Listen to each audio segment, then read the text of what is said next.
Welcome to the Basics in Digital SLR Photography tutorial for absolute beginners.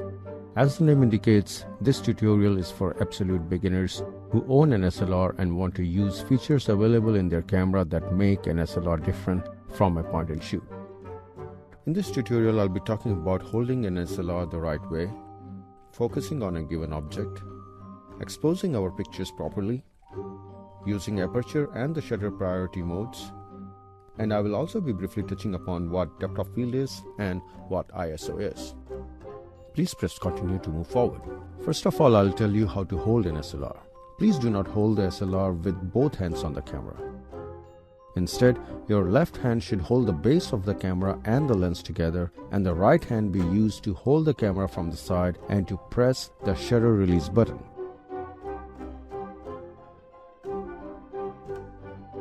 Place your left hand on your chest at an angle, open it outwards, and place the camera on your palm such that you can support the lens between your thumb and the fingers. Now, with your right hand, grab the side of the camera, placing your index finger on the shutter release button, all the while adjusting the whole grip as to where it feels comfortable. That's how the grip looks from underneath and from either side. This grip gives good support to the camera and also enables the photographer to position in a good stance to shoot. Now that we know how to hold an SLR, let's see how to focus the camera on a desired object. Please put your lens to the autofocus mode. Now, looking through the viewfinder and pressing the shutter release button partially, we see some rectangles inside the viewfinder. These rectangles are the focal points. In the most likelihood, there will be 9 focal points. And by default, either the one in the center would be highlighted in red, meaning that an object in the center of the frame would be in focus, or all 9 would be highlighted, meaning camera would search for the nearest object to focus. These 9 focal points are which we can set, letting the camera know where it has to focus the lens. If our object is in the center, then we set the point of focus in the center, and if it is in a corner, then we should set the point of focus in the relevant corner. Now, how do we change these points of focus? To do that, first we press the focal point button on the camera. This displays the point where the camera is presently set at. Then, rotating the dial on the SLR clock or anti-clockwise, we can change the settings of the focal points. Since these points are also visible through the viewfinder, these changes can be made while looking through the viewfinder.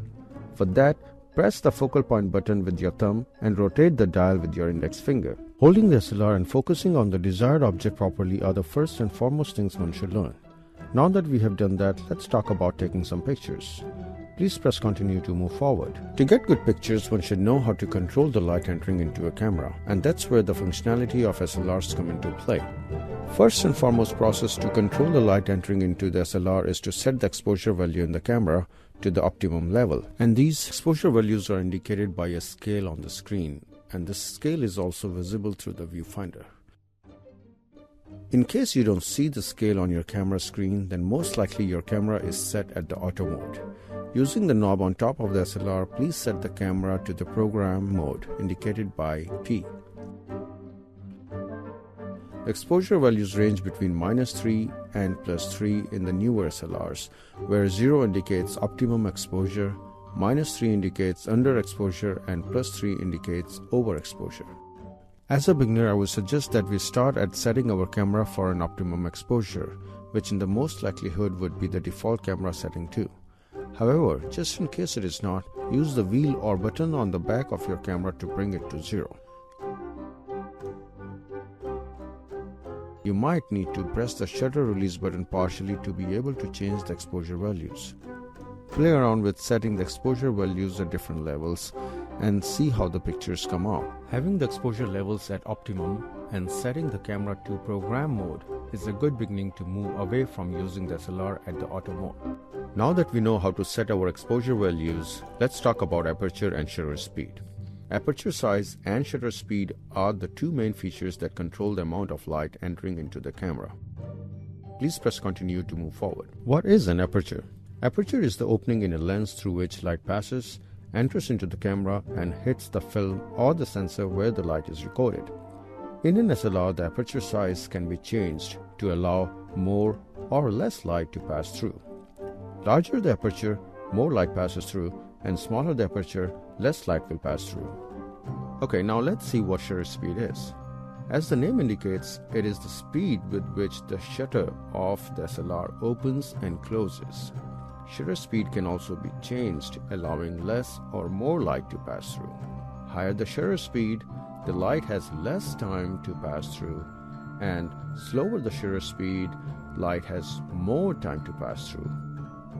That means, higher the shutter speed, less light passes through, and slower the shutter speed, more light passes through. So, when taking pictures in a low light situation, we can open the aperture wide or slow the shutter speed and get a good exposure. On the other hand, in very bright light situations, we can set the aperture to a smaller opening or increase the shutter speed. We will get an optimum exposure as long as the exposure value is set at the optimum. In the next slide, I'll tell you how we can change the aperture and the shutter speeds. Please press continue to move forward. How do we change the aperture value and the shutter speed? First, make sure your SLR is set at the optimum exposure value as we discussed earlier. In most SLRs, aperture values are changed by first setting the camera at the aperture priority mode using the knob on top of the camera.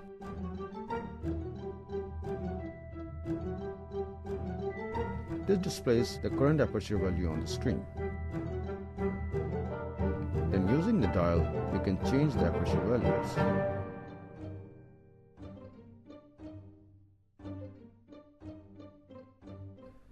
Similarly, to change the shutter speed, we first set the camera to the shutter priority mode. This displays the current shutter speed the camera is set at. And then, using the dial, we change the shutter speed.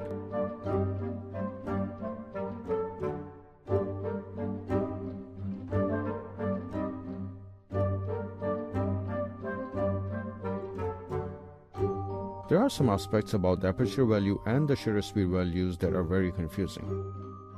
For example, when the aperture value displayed on the camera is 2.8, it actually means 1 upon 2.8. Similarly, when it is 16, it is 1 upon 16.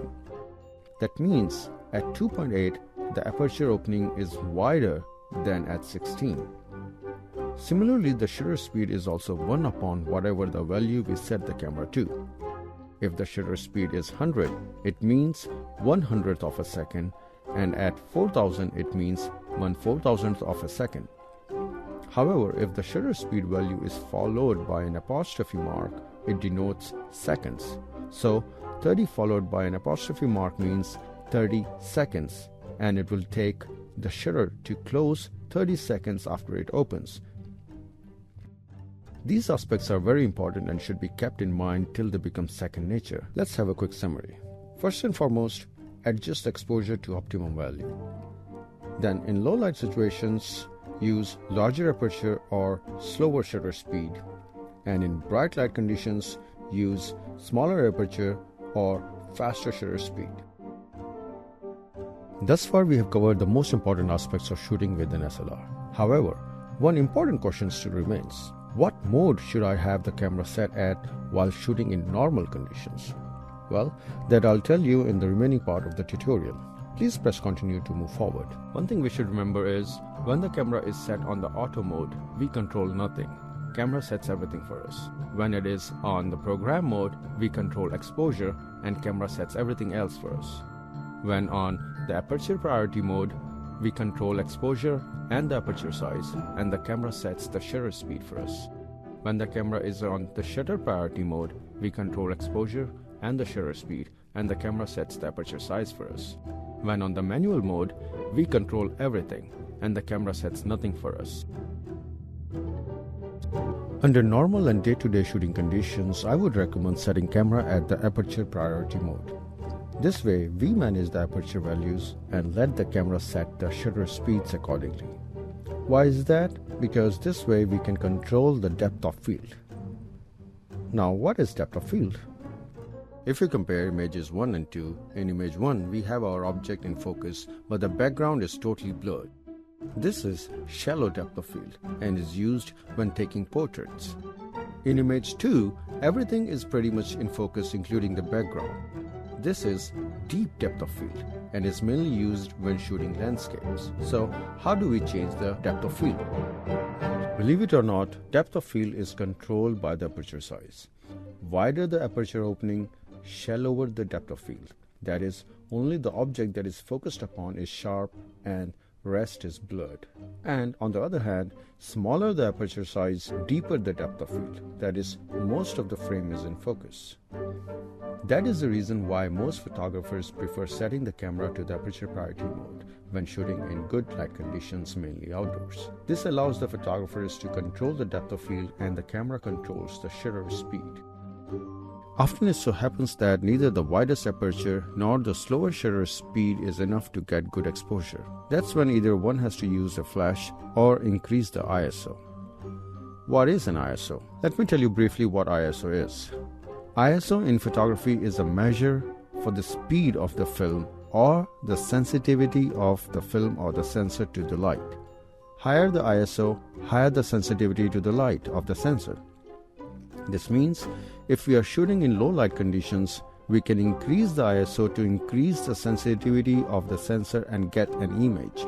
Higher ISO should only be used when neither adjusting the aperture nor the shutter speed helps, because increasing the ISO increases the noise in pictures. That is, it increases the grains in a picture.